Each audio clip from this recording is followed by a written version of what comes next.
Is astrology a guide to aid us in mastering the universe? This is the Cosmic Community Podcast with Galactic Ambassador Stacey Dredd. This astrology report is for the week of April 29th, moving into a new calendar month.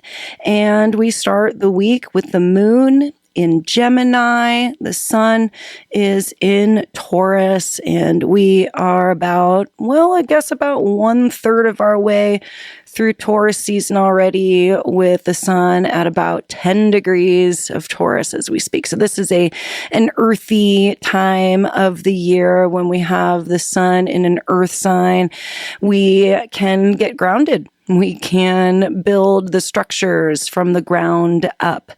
Earth signs are going to be more of your ambitious bunch. They hit the ground with their feet moving. They like to take care of business and get things done and be more ambitious, and really you can see the groundwork forming, the skeletal systems being worked on during the Earth seasons of Taurus, Virgo, and Capricorn. So if you are an earth sign, you get a little extra stimulation from the sun being in Taurus here. So the only other planet that's in Taurus to speak of that the sun will make a conjunction with in a couple of weeks on its way out is Uranus. Uranus is at 26 degrees of Taurus, and we have had Uranus in Taurus for a long time. This is 10 plus years, and this is the planet of Uranus that causes awakenings, reawakenings, really electric stimulations, the nervous system, and earth-shattering things that happen with Uranus's spontaneity and surprise and the lightning strike energy that Uranus holds. So this has been a trying decade for those that have a lot of Taurus energy or earth energy in general, because this has been quite stimulating and been stirring things up in Taurus land and in earth signs. So the moon in Gemini is a more curious, this is going to be the energy where we ask a lot of questions and gain a lot of data and become a little more mental. And so with the sun in Taurus, that's where the main focus is on just kind of getting grounded. And Taurus is all about resources and security, physical security, making sure that we have enough. And then the moon in Gemini is asking questions, getting curious. The moon is our mood. This is how we feel. And the moon travels through a sign in 2.5 days. So in a week, we see the moon in a few different signs. And so we start the week with this inquisitive nature, this more mental stimulation that Gemini produces. Gemini is also the sign of the twins. And so when we have the moon in Gemini, and we also have Jupiter here. So those of you that are Sagittarius or even Pisces, those two signs are ruled by Jupiter. You're doing things twice. See that? Gemini twins, everything goes in doubles in Gemini. So don't be surprised if you see things happening in doubles over the next day and a half as the moon moves through Gemini. And also then on the 30th of April, we have the moon making a conjunction with Jupiter. And that's the Jupiter that isn't actually in its best place in Gemini. So those Jupiter-ruled signs could definitely be feeling a little debilitated, a little under the weather as far as their normal Jupiter experience goes. And so the moon comes in, making that conjunction and causing things to kind of expand, because Jupiter expands things and makes it bigger than it is. It's also very wise and very knowledgeable, and Jupiter is also an adventurer too. So there is this kind of feeling to April 30th, big, expansive, but still not like totally sure and not, in its total right energy there in Gemini. And then this day, we also have Venus moving into a new sign. Big event for the week because Venus has been in a long retrograde cycle where she started at about 10 degrees of Aries and actually retrograded back to 25 degrees Pisces and has now stationed direct and is moved forward and is going to be ingressing into Aries on April 30th. What a great way to start a new month with some new energy for Venus. And Venus is our heart center. Venus is the planet that represents our heart, our love, and money. Also, relationships also tied up in Venus, the arts and pleasurable, beautiful things. And so a retrograde is when we go back to redo things. We go back to look at things again, to resituate, to reorganize, put things in place so that when we move forward, get that direct motion again, that we can have gone through with all of the parts of that story. And now when we get Venus in a new sign, it's like, oh, right, there is some movement forward. Aries is a fire sign and is going to spark things up a little bit and get things moving and get that fire burning and make things really brilliant. And so Venus in a fire sign, she gets that brilliance. And also she gets some space from Saturn, because this whole last week, I hope everybody is seriously doing okay, because this last week was extremely trying, extremely challenging for a number of reasons, but definitely one of them because Venus was in her, retrograde in her third pass here, having a very, very serious conversation with Saturn. And Saturn is absolutely going to be your more serious energy. This is like the father figure. Saturn has like a lot of restrictions and boundaries and rules and wants to make sure that we've looked at things very realistically and that we're being rational and staying grounded about things and is kind of constrictive. It's a more conservative type of energy where I just mentioned Jupiter. Jupiter's that expansive energy. It makes everything bigger than it is. Jupiter likes to explode and go big. And Saturn, Jupiter and Saturn are sort of counterparts in astrology. And Saturn is the opposite. If Jupiter is expansive and widening, then Saturn is constrictive and pulling in tight. And so Venus, normally just like all about the pleasurable things and loving people and having great relationships and loving yourself and things being beautiful, has been having some real, rational, realistic conversations with this Saturn that wants to make sure that we're all taken care of. And as Venus moves into Aries, she separates away from all of this. She gets a break. And this is going to be good for her because this long retrograde does need to come to an end, and sure will. We are just in the last days of this Venus retrograde cycle. So there's also an interesting little mutual reception that goes on between Venus and Mars and the Sun when Venus makes it into Aries. So when Venus is in Aries, she is under the influence of Mars because Mars rules Aries. That's her cosmic lover. So they're already tied together in the first place. Mars is in Leo. Leo is ruled by the Sun. The sun is in Taurus, and Taurus is ruled by Venus. So you can see how these three are working off of each other's energies right now. They're each in each other's signs.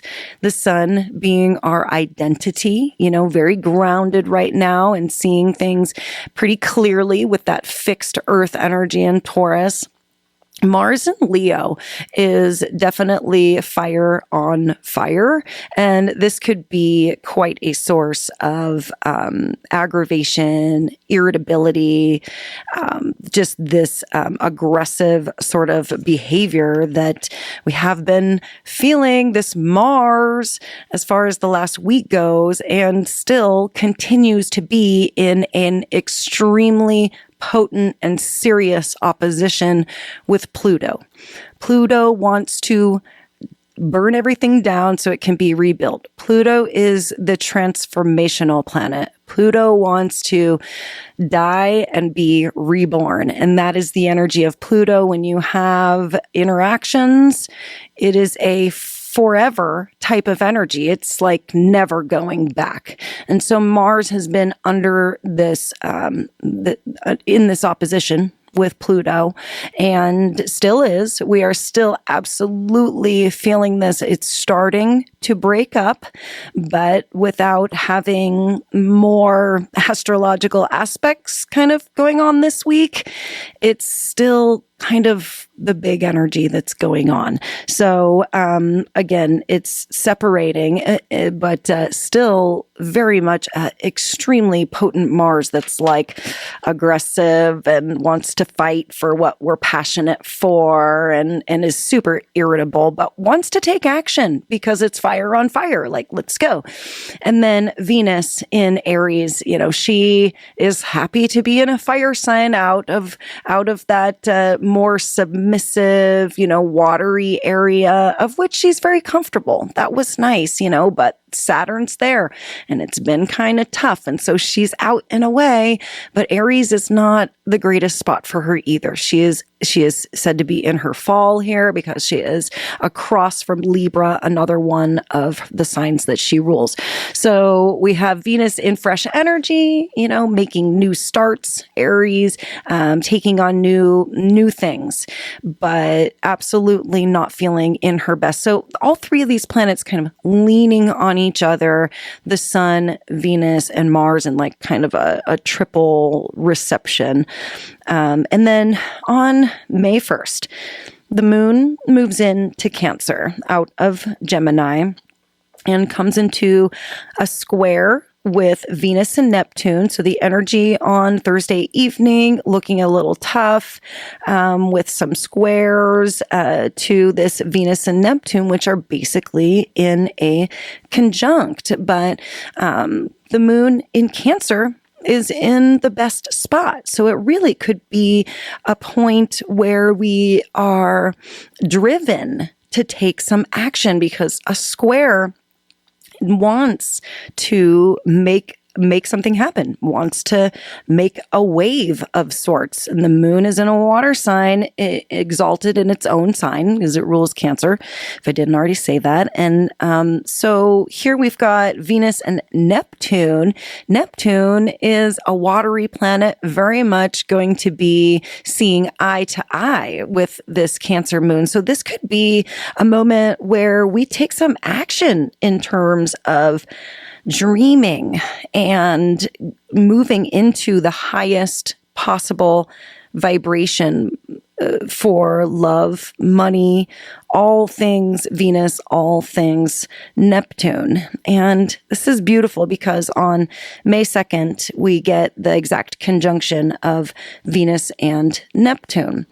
And this is, again, the third pass. Venus has been here before, but we are seeing some final endings to this last Venus retrograde. And so we almost get a reset here in terms of dreaming and the intuitive nature that we can have in terms of relationships, connecting with our heart center, finding the things that we truly are driven by, the things that fire us up from the inside, those passions that come from our heart that make us feel fulfilled, those fulfillment things. And this is a great day for leaning into the dreams, leaning into the imagination. Neptune is all things imagination, and Venus is loves the arts and beauty, and so we can get lost and really find some beautiful expressions here with our imagination in terms of creativity with the arts. Painting.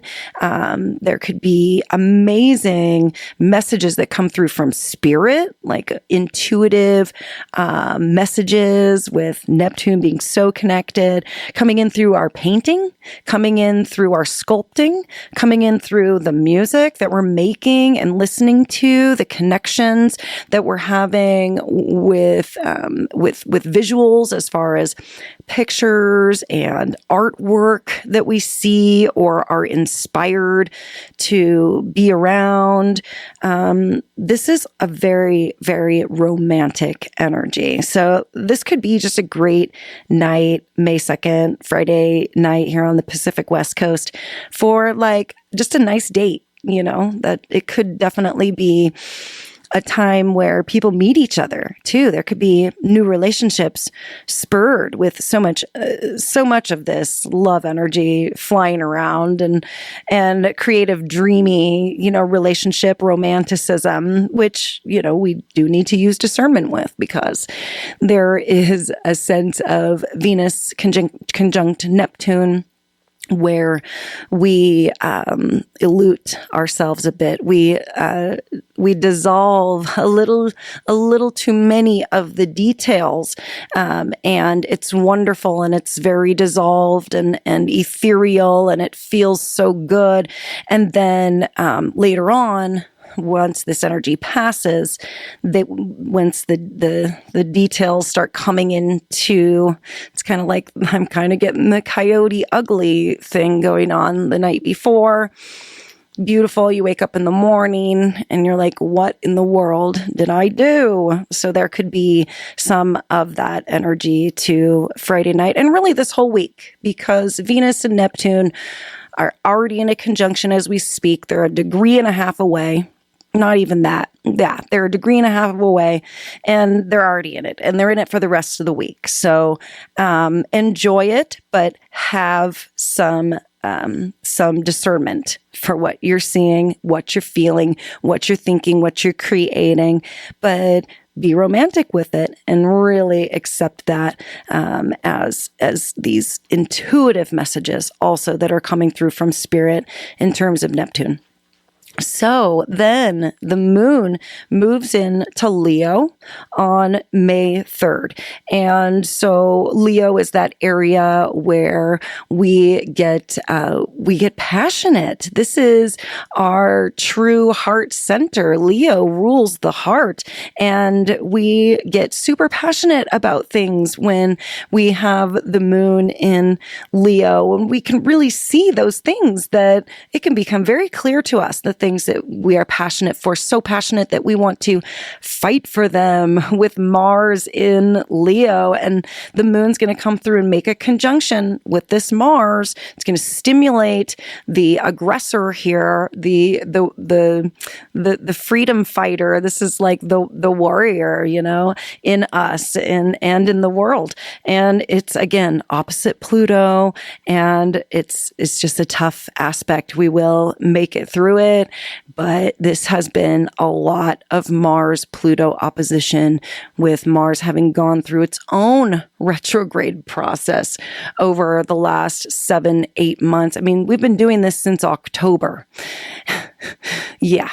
And by next week, Mars is going to be moving out of this retrograde shadow finally. We're going to see Venus start to pick up.